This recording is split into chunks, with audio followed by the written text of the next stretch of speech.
رات کی خاموشی میں ایک ایسی طاقت چھپی ہے جو بظاہر پرسکون لیکن اندر سے ایک آتش فشاں کی مانند ہے۔ دنیا سے ایک دفاعی ہتھیار کہتی ہے، لیکن اصل حقیقت یہ ہے کہ پاکستان کا ایٹمی پروگرام ایک مکمل اسٹریٹجک گیم پلان ہے، ایک ایسا کھیل جو نہ صرف پاکستان کی سلامتی بلکہ پورے خطے کے توازن کو قابو میں رکھتا ہے۔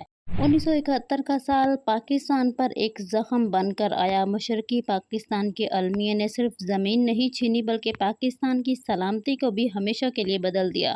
انہی لمحوں میں ذوالفقار علی بھٹو نے وہ تاریخی جملہ ادا کیا جو آج بھی ہر پاکستانی کے ذہن میں نقش ہے: ہم گھاس کھائیں گے مگر ایٹم بم ضرور بنائیں گے۔ یہ جملہ ایک جنون بن گیا اور اس جنون نے پاکستان کے سائنسدانوں، انجینئرز اور ریاستی اداروں کو ایک خفیہ مشن پر لگا دیا۔ یہ وہ وقت تھا جب پاکستان نے خاموشی سے ایٹمی طاقت کی طرف سفر شروع کیا، ایسا سفر جو راتوں رات ممکن نہیں تھا، لیکن ارادوں کی مضبوطی نے اسے منزل تک پہنچایا۔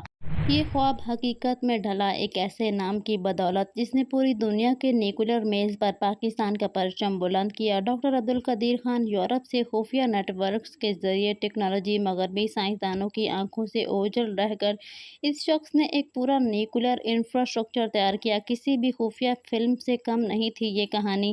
پاکستان نے بغیر کسی عالمی مدد کے fuel cycle enrichment, uranium, nuclear indigenous اور ویپنائزیشن مکمل کر لیا۔ یہ سب کچھ اس وقت ممکن ہوا جب عالمی طاقتیں پاکستان پر اپنی پابندیاں لگا رہی تھیں اور سیٹلائٹس آسمانوں سے نگرانی کر رہے تھے۔ 28 مئی 1998 دنیا کی آنکھیں بند تھیں مگر پاکستان کی دھرتی جاگ رہی تھی۔ چاقی کے پہاڑوں میں جب زمین کانپی، آسمان لرزے تو صرف ایٹم بم کا دھماکہ نہیں ہوا، پاکستان کی خودداری، سلامتی اور طاقت کا اعلان تھا۔ بھارت کے 5 دھماکوں کے بعد پاکستان نے بھی 5 کامیاب اور ایک ناکام تجربے کے ذریعے دنیا کو بتایا کہ ہماری خاموشی کو کمزوری نہ سمجھو۔ آج پاکستان کی نیوکلیئر فورس صرف بڑے ہتھیاروں پر منحصر نہیں بلکہ ٹیکٹیکل نیوکلیئر ویپنز یعنی چھوٹے مگر مہلک بم جو بیٹل فیلڈ پر محدود علاقے میں دشمن کو تباہ کرنے کی صلاحیت رکھتے ہیں۔ یہی نہیں، پاکستان سیکنڈ سٹرائک کیپیبلٹی بھی حاصل کر چکا ہے، یعنی اگر ملک پر حملہ ہو جائے تب بھی پاکستان دشمن پر بھرپور جواب دے سکتا ہے۔ سب submarine launching, mobile launch pads اور خفیہ سے لاس اس پورے نظام کو بیک وقت متحرک رکھنے کے لیے تیار رکھے جاتے ہیں۔ یہ سسٹم عام ہتھیار نہیں بلکہ اسٹریٹجک ڈیٹرنس ہے۔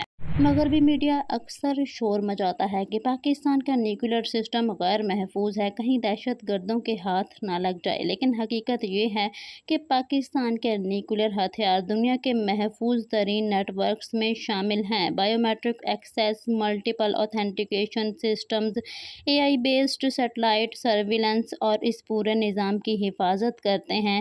امریکہ اور اسرائیل کے خفیہ ادارے بھی مانتے ہیں کہ پاکستان کا ایٹمی نظام ناقابل تسخیر ہو چکا ہے۔ جون 2025 ایران اور اسرائیل کی کشیدگی اپنے عروج پر ہے۔ یروشلم پر حملے، بحری جہازوں کی تباہی اور جوابی کارروائیاں۔ دنیا ایک نئی جنگ کے دہانے پر کھڑی تھی، لیکن ان سب کے پیچھے ایک خاموش مگر واضح موجودگی ہے: پاکستان۔ اگرچہ پاکستان نے کوئی بیان جاری نہیں کیا، لیکن ایران کو یقین تھا کہ اگر اسرائیل نے بڑھ کر حملہ کیا تو خطے میں صرف ایک ملک ہے جو توازن بنا سکتا ہے، یعنی کہ پاکستان۔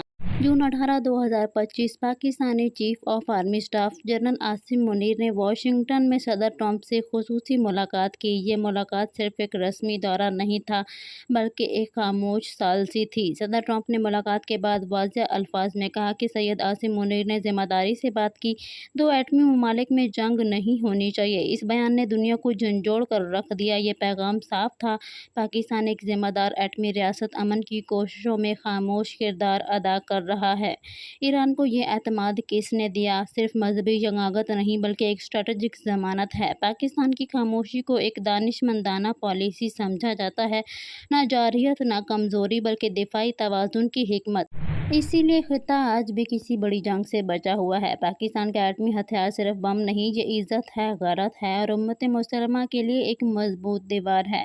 یہ طاقت گرجتی نہیں لیکن جب وقت آئے تو دشمنوں کو راکھ میں بدلنے کی پوری صلاحیت رکھتی ہے۔ پاکستان کا ایٹمی کھیل اب ایک عالمی حقیقت ہے، ایک ایسی حقیقت جس کے بغیر جنوبی ایشیا کا توازن ممکن نہیں۔ یہ کھیل خاموش ہے مگر دنیا کی نیندیں اسی خاموشی سے اڑی ہوئی ہیں۔